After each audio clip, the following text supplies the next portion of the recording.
chers élèves, bonjour. Bonjour. Chers parents, bonjour. Aujourd'hui, nous sommes là pour dire merci à Dieu pour tout ce qu'il a fait, pour sa protection durant notre année scolaire. Aujourd'hui, c'est un jour spécial où nous faisons la proclamation. C'est mettre à la disposition des parents les résultats des enfants qu'ils nous ont confiés. Et à cette occasion, nous sommes là pour dire merci à Dieu parce qu'il a été avec nous dès le début jusqu'à la fin, sans incident majeur au cours de notre année scolaire. Et nous allons aussi consacrer les vacances, chacun de nos élèves, de nos enseignants, de tout le monde, entre la main sainte de Dieu durant ces temps de vacances. Et aujourd'hui, la parole de Dieu nous invite à un renouvellement permanent de tout ce que nous faisons. Il nous demande de toujours aller de l'avant, de toujours innover et d'avoir toujours le goût de renouveler chaque chose dans notre vie, renouveler vers le bien. Mais la première lecture aussi, nous allons voir la ruse de Jacob et sa maman. Et ce que nous pouvons dire au-delà de tout ce qui est ruse de l'homme, Dieu a un plan sur chacun de nous et Dieu a un plan sur ses collèges chiffrés. Dieu a un plan sur chacun de nos élèves. Dieu a un plan sur chacun du personnel de notre institution. C'est comme ça qu'au cours de cette célébration eucharistique, nous confions entre les mains du Seigneur tout le monde, nos enfants, les parents, dans l'ensemble, que Dieu puisse continuer à nous bénir. Au nom du Père et du Fils et du Saint-Esprit, le Seigneur soit avec vous.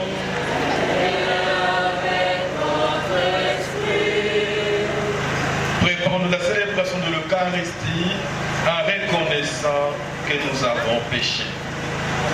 Je confesse à Dieu Tout-Puissant. Je reconnais devant vous, frères et sœurs, que j'ai péché en pensée, en parole, par action et par omission. Oui, j'ai vraiment péché.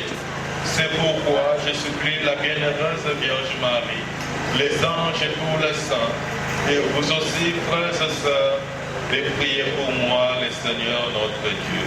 Que Dieu Tout-Puissant nous fasse miséricorde et qu'il nous pardonne nos péchés et nous conduise à la vie éternelle.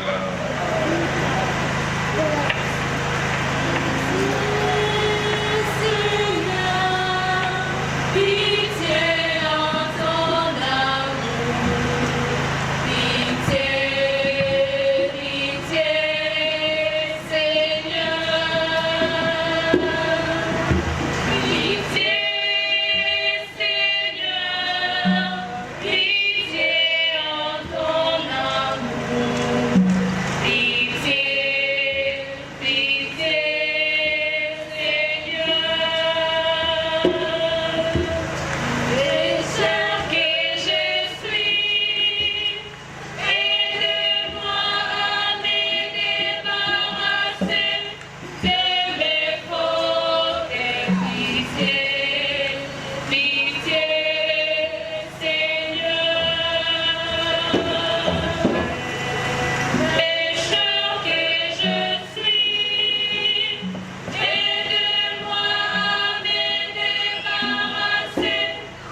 Seigneur, Dieu de miséricorde et notre Père, ton Fils unique et amoureux sur la croix a voulu que la Vierge Marie, sa mère, soit aussi notre mère. Accorde à ton Église, à notre collège Joseph Chiffré, soutenu par son amour, la joie de donner naissance à des enfants toujours plus nombreux, de les voir grandir en sainteté et d'attirer à elles toutes les familles de peuple. Par Jésus le Christ, notre Seigneur et notre Dieu, qui vit et règne avec toi dans l'unité du Saint-Esprit, Dieu pour les siècles des siècles.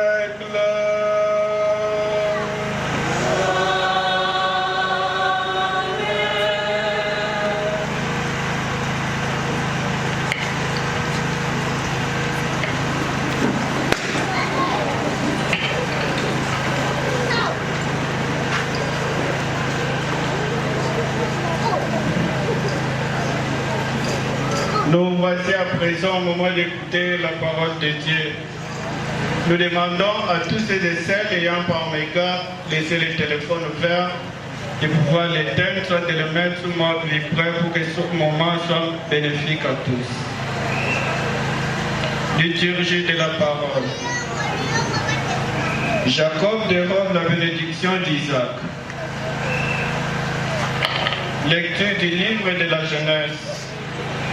Au 27e chapitre, les 5 premiers versets, puis du 15e au 29e verset. Avec une attention soutenue, écoutons la lecture. Isaac était âgé et ses yeux étaient si affaiblis qu'il ne voyait plus. Il appela Ésaü, son fils aîné, et lui dit, « Mon fils. » Celui-ci répondit, « Me voici. » Isaac dit, « Je suis devenu vieux et je ne peux pas dire les jours de ma mort. Aussi tu vas prendre tes armes, tes flèches et ton arc, et tu vas sortir dans la campagne pour me rapporter du gibier.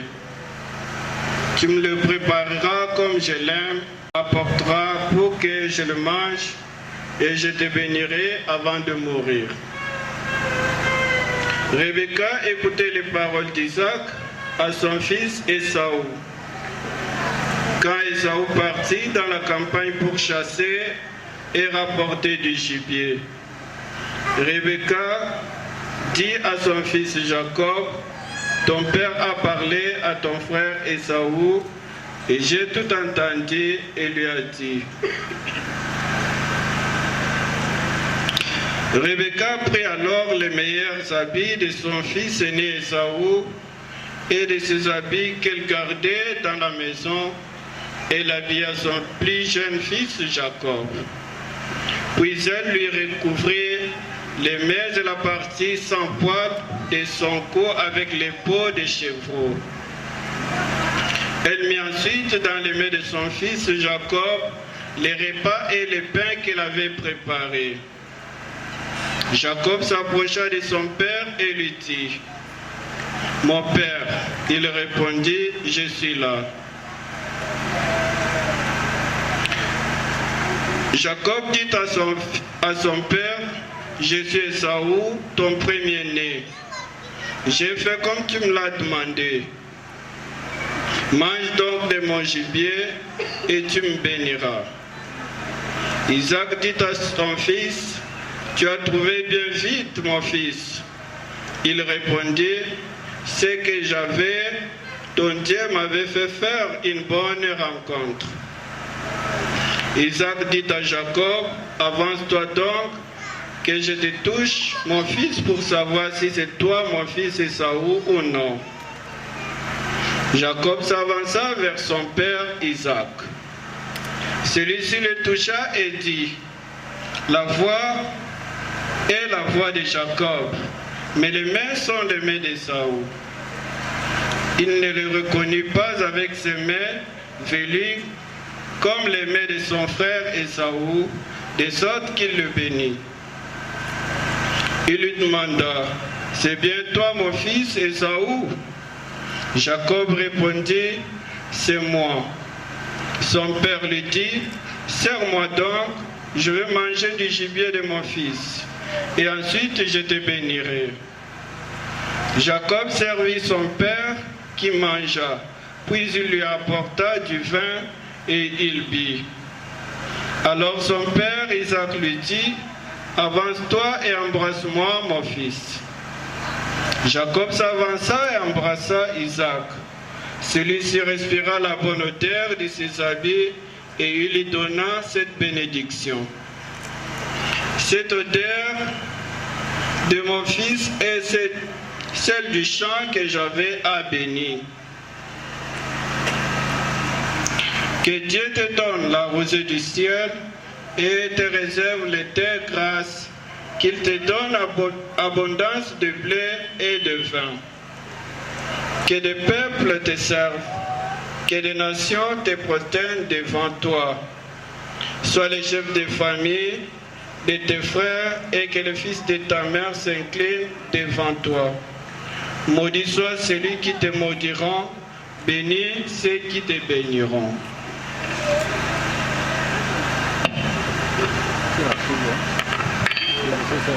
Parole du Seigneur.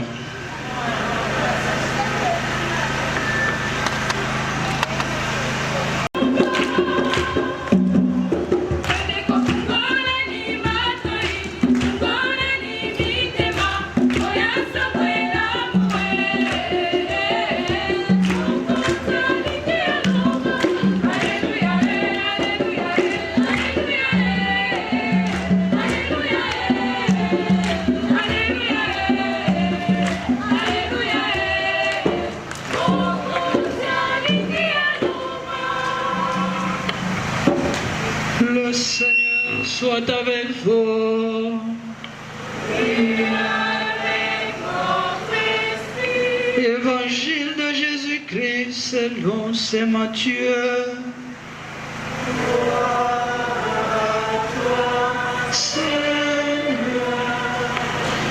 Au chapitre 9e, du 14e au 17e verset. Veuillez vous asseoir.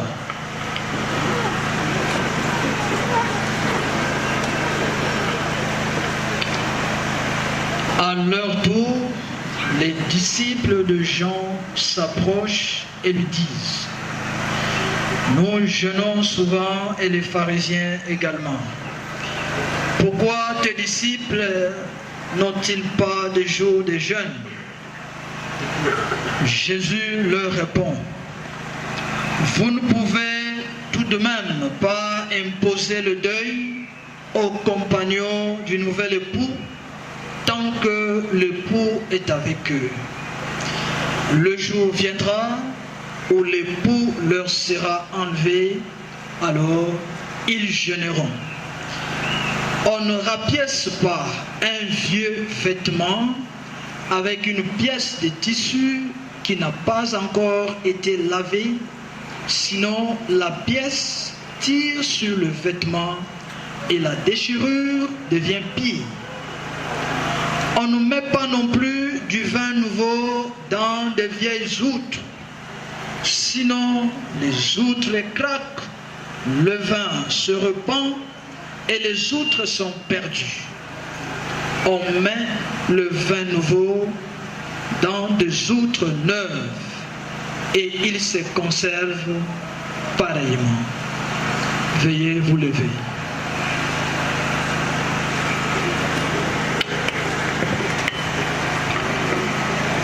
Acclamons la parole de Dieu.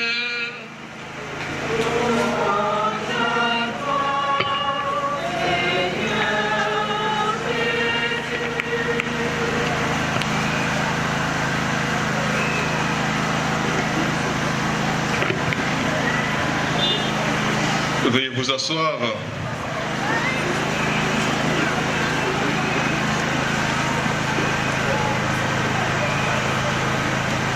Je voudrais que nous soyons attentifs pour méditer ensemble cette parole de Dieu que nous avons écoutée ensemble, qui est tirée du livre de la Genèse.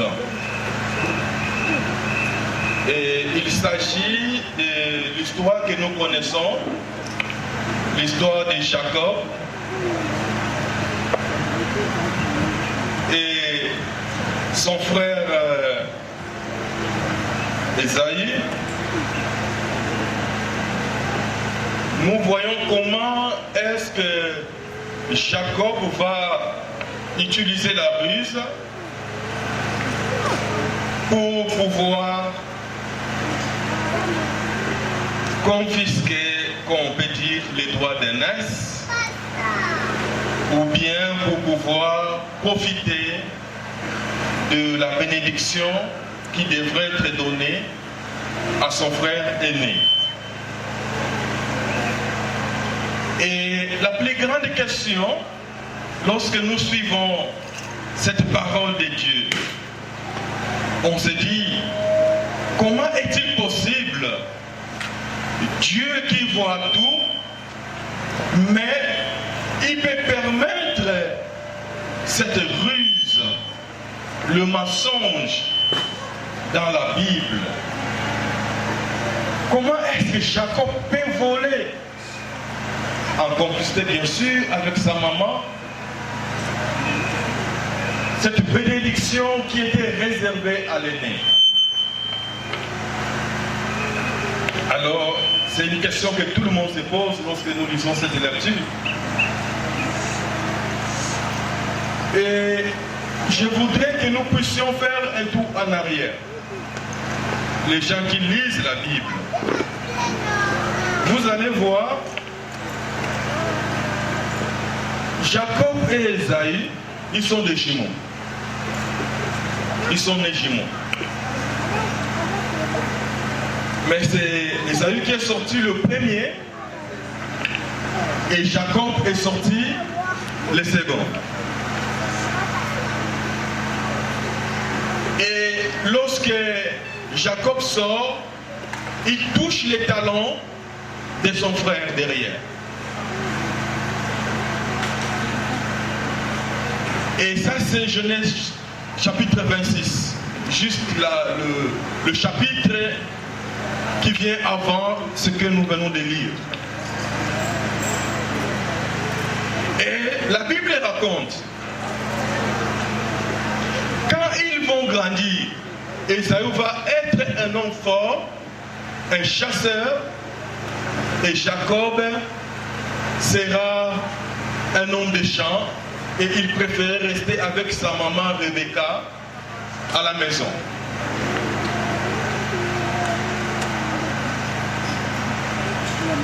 Et les circonstances de la naissance de ces deux jumeaux, parce que vous savez que Rebecca ne donnait pas au monde.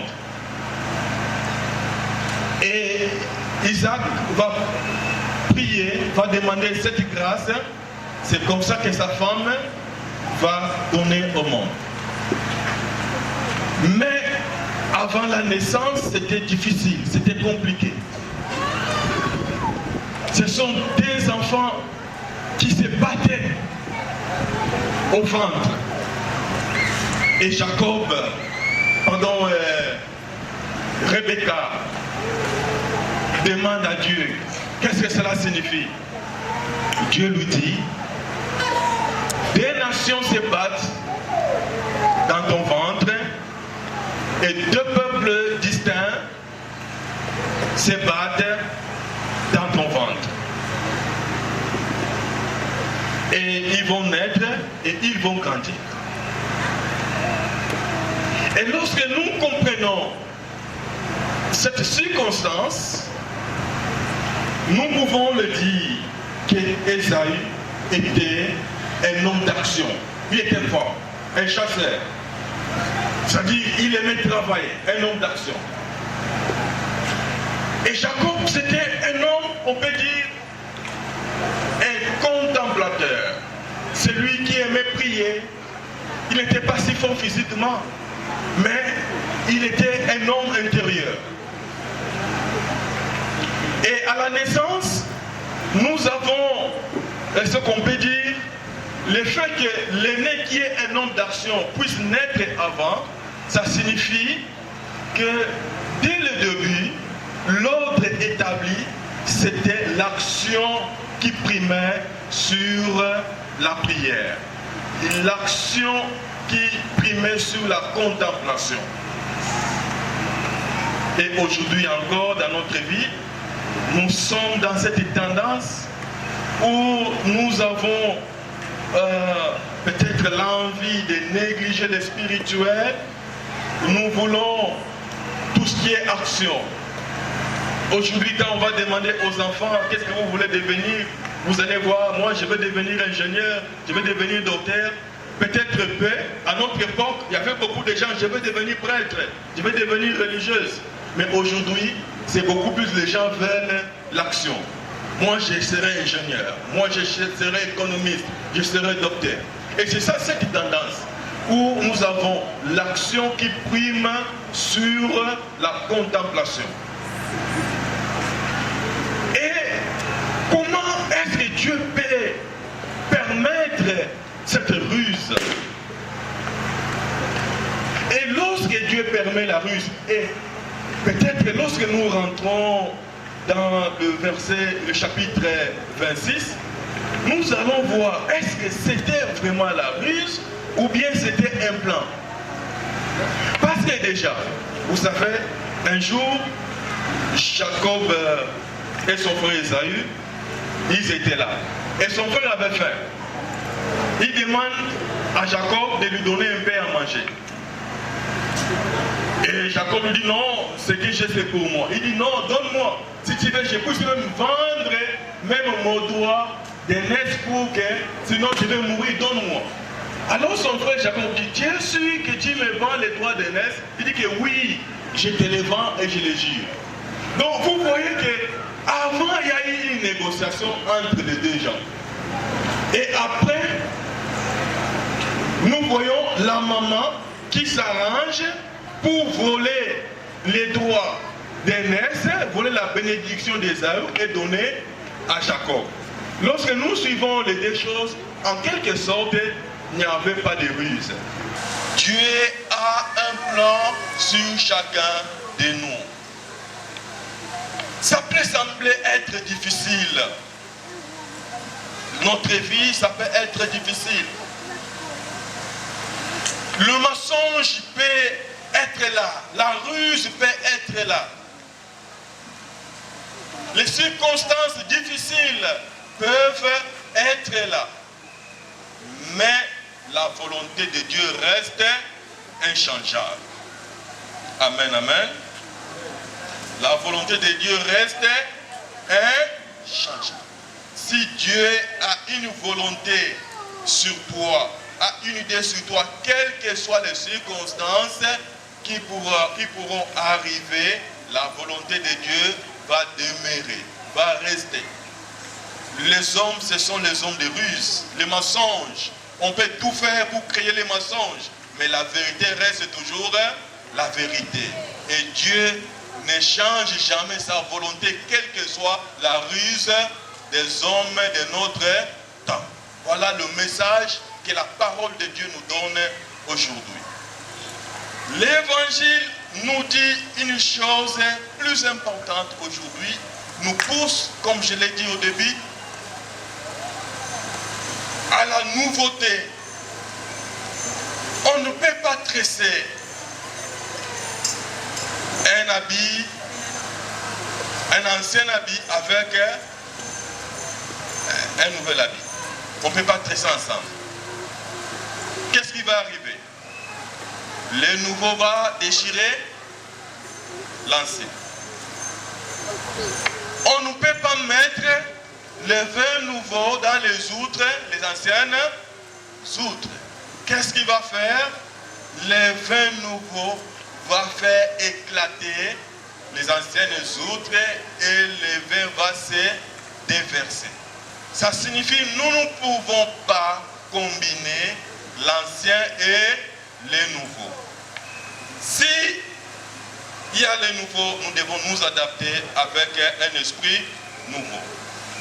Et j'ai toujours aimé une réponse à l'époque. Il y avait un politicien qui donnait les cours à l'UNIKIN et on lui pose la question, mais quand toi, tu nous enseignes les droits constitutionnels et la Constitution et tu parles très bien, mais quand tu es en politique, qu'est-ce qui t'arrive? Tu fais autre chose de ce que tu nous dis. Et lui, il a dit quoi? Il dit, la politique c'est un système. La politique c'est un système. C'est un peu comme les gens qui connaissent ce qu'on appelle des systèmes comèches dans des boîtes de vitesse. Ça signifie que si quelque chose entre dedans, il faut fonctionner avec des synchromèches. Si tu fonctionnes dans le sens contraire, si tu es fort, tu casses les synchromèches. Si tu n'es pas fort, tu es broyé dans les systèmes. Je pense que c'est la même chose. Ça signifie qu'un nouveau ou un nouvel esprit, nous devons nous adapter dans tout ce que nous faisons. On ne peut pas mélanger le nouveau et l'ancien. On ne peut pas mélanger. Si on veut pérenniser ce que nous avons l'habitude de faire, notre ancien, si tu es fort, tu vas broyer le système. Si tu n'es pas fort, c'est le système qui va te faire quoi? Qui va te broyer. Voilà, c'est ça le message que la parole de Dieu nous donne aujourd'hui. Et qu'est-ce que nous cherchons? En étant école, nous cherchons à toujours aller de l'avant, à toujours innover, à toujours progresser. Ensemble, et les élèves, et les enseignants, et les parents, nous sommes appelés à faire quoi? À évoluer pour le bien de qui? De nos enfants. Alors nous devons nous adapter et nous accorder dans ce même esprit d'aller de l'avant, d'évolution. Donc ce qui fait que lorsque l'esprit déjà d'évolution arrive, et les gens qui veulent nous remettre derrière n'auront pas de place parmi nous. Voilà, le message ne vient pas de nous, mais le message vient de la parole de Dieu. Donc les gens qui veulent nous remettre derrière n'auront pas de place parmi nous. Nous voulons aller de l'avant. Nous voulons l'excellence. Nous voulons le bien de nos enfants. Que l'esprit de renouveau nous anime pour que nous puissions amener ce collège de l'avant et non reculer. Je pense que c'est Dieu qui nous dit ça aujourd'hui à travers cette parole d'aujourd'hui.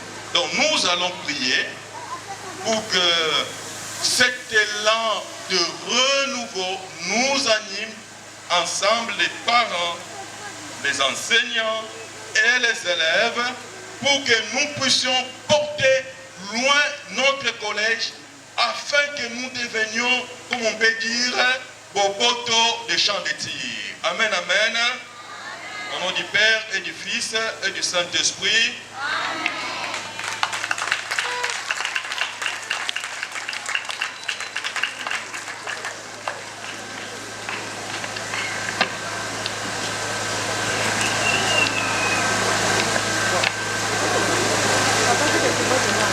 Nous venons d'écouter la parole de Dieu, l'homélie du prêtre. À présent, levons-nous tous pour offrir à Dieu ce que sa main nous donne. Nous sommes à présent au moment des offrandes.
Saint, toi qui es la source de toute sainteté, Seigneur, nous te prions, de sanctifier ces offrandes, en répandant sur elles ton esprit, qu'elles deviennent pour nous les corps et le sang de Jésus, le Christ notre Seigneur. Au moment d'être livré, d'entrer librement dans sa passion, il prit le pain, il rendit grâce, il les rompit, les donna à ses disciples en disant, prenez et mangez-en tous. Ceci est mon corps livré pour vous.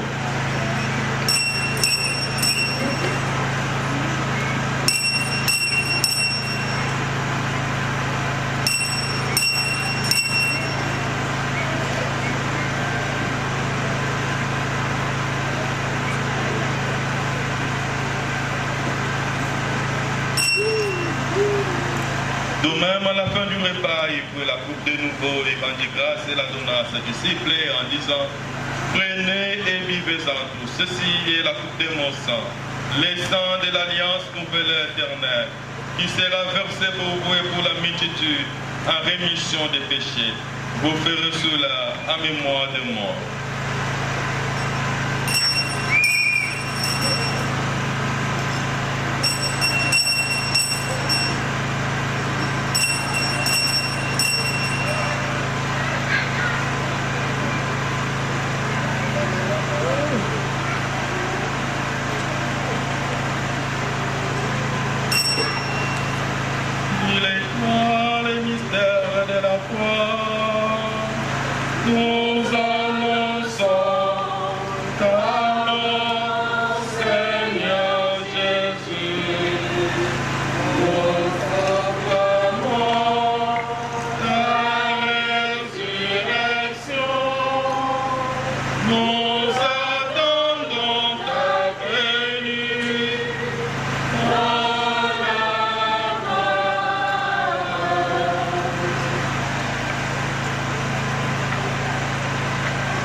En faisant ainsi mémoire de la mort et de la résurrection de ton Fils, nous t'offrons, Seigneur, le pain de la vie et la coupe du salut, et nous te rendons grâce car tu nous as estimés dignes de nous tenir devant toi pour te servir. Humblement te demandons qu'en n'ayant pas recours au sang du Christ, nous soyons rassemblés par l'Esprit Saint dans un seul corps. Souviens-toi, Seigneur, de ton Église répandue à travers le monde. Fais-la grandir dans ta charité, en union avec notre pape Léon XIV, notre archevêque Pidolaire, ses auxiliaires, tous les évêques, prêtres et diacres. Souviens-toi aussi de nos frères et sœurs qui se sont endormis dans l'espérance de la résurrection. Et plus particulièrement pour les amis qui nous ont quittés avant cette date. Et souviens-toi de ta miséricorde et tous les défunts qui est dans la lumière de ton visage. Sur nous tous enfin, sur notre cher collège chiffré, sur tous les personnels, sur tous nos élèves, sur tous les parents de nos élèves, nous implorons ta bonté. Permets qu'avec la Vierge Marie, la bienheureuse Mère de Dieu, avec Saint Joseph son époux, les apôtres et tous les saints qui ont fait âge au long des âges, nous ayons part de la vie éternelle et que nous chantons ta louange et ta gloire par ton Fils Jésus, le Christ.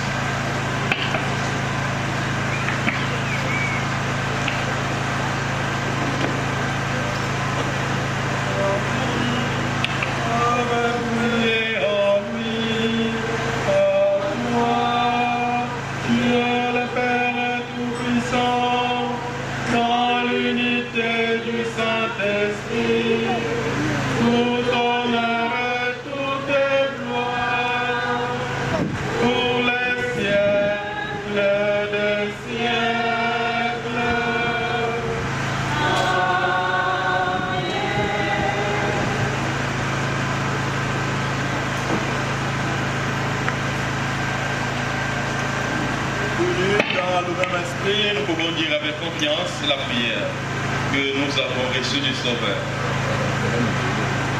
Notre élément.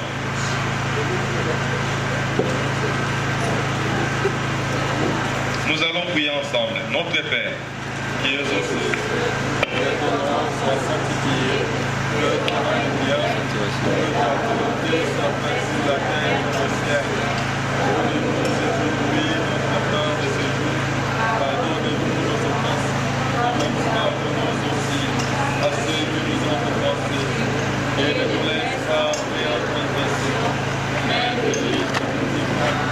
Délivre de tout mal, Seigneur, et donne la paix à notre temps.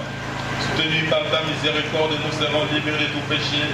À la petite preuve, nous qui attendons que se réalise cette bienheureuse espérance, l'avènement de Jésus-Christ, notre Sauveur.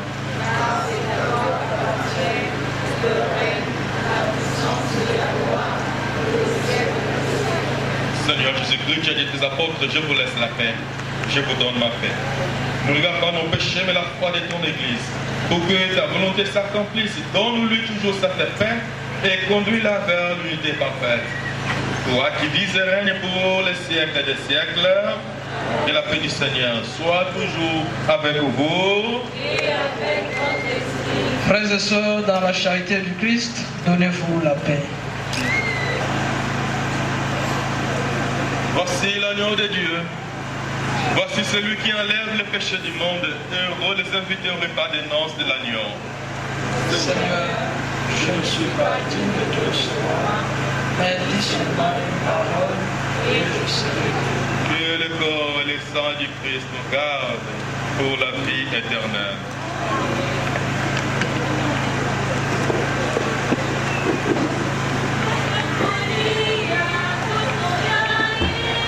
Frères et sœurs, la table de notre Seigneur Jésus-Christ est prête, que ceux qui se sont préparés y prennent part. Et nous demandons généralement aux enfants catholiques ayant communié pour la première fois d'y prendre part.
La suite de notre activité. Après la messe, nous passerons directement à la journée culturelle. Nous pouvons prendre 1h30. Les enfants vont exhiber le pas des danses et quelques recitations. Après ça, nous passerons à la proclamation et collation de lauréats de la maternelle. Après la maternelle sera l'école primaire, l'école secondaire, et on s'achèvera avec une douce musique pour pouvoir clôturer notre journée. Je vais vous appeler au calme. Restez calmes les élèves, le parent, encadrer les enfants, restez calmes, puisque ce que nous sommes venus faire ici va très bientôt commencer. Merci. Le Seigneur soit avec vous. Que Que Dieu Tout-Puissant vous bénisse et vous garde.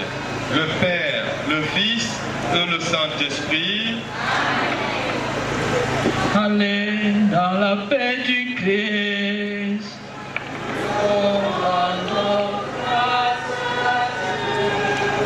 Bonne fête, c'est une fête?